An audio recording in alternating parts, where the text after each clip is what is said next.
Hey everybody, so welcome back to our C++ tutorial. So now we're going to be kind of doing a similar thing. We're still working with math, but we're going to be working with two completely different functions, and we're going to be showing you how those work.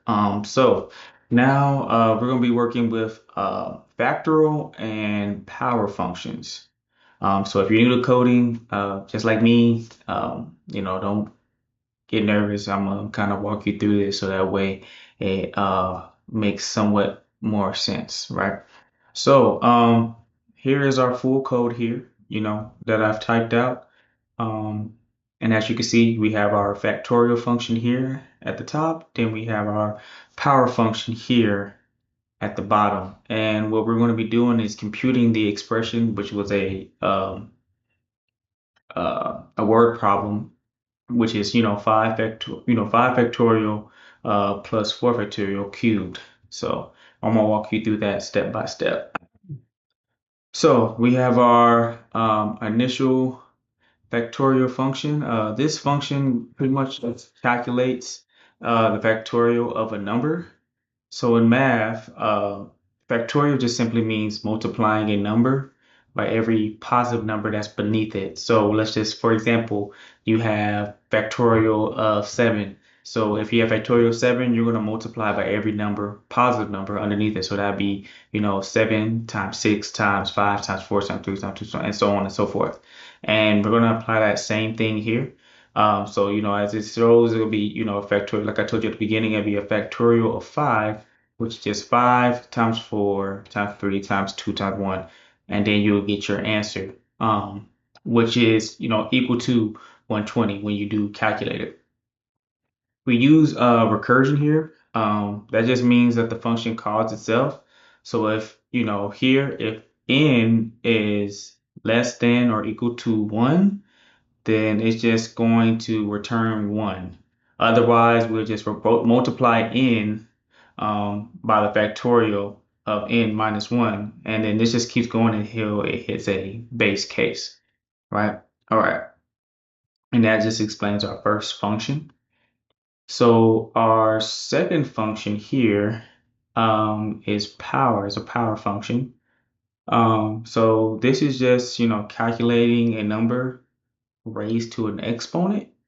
So, our exponent is cubed, which is 3 cubed. For example, like 2 cubed, 3 cubed is just, 2 times whatever that number is, but you're going to do it 3 times. So if it's 2 cubed, it'd be 2 times 2 times 2, or 3 cubed is 3 times 3 times 3, and so on and so forth. And then you'll just calculate that, right? But for this particular problem, um, we'll be doing 4. But so we're gonna push past that, and I'm just gonna pretty much explain what that means.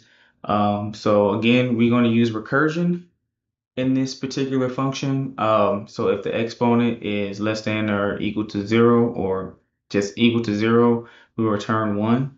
Otherwise, we'll just kind of multiply the base by the result. And that just is power base exponent -1. All right. So now we're going to move down to the main function. So let's look at the main function. So there's no variables here in the main function. Instead, we kind of just compute everything into one line. So first we'll call, factorial of 5, which is going to give us 20 or 120. So remember, factorial just means 5 times every number underneath it. So 5 times 4 times 3 times 2 times 1 will give us 120. Uh, then we're going to do the factorial of 4, which gives us 24. So again, 4 times 3 times 2 times 1, it's going to give us 24.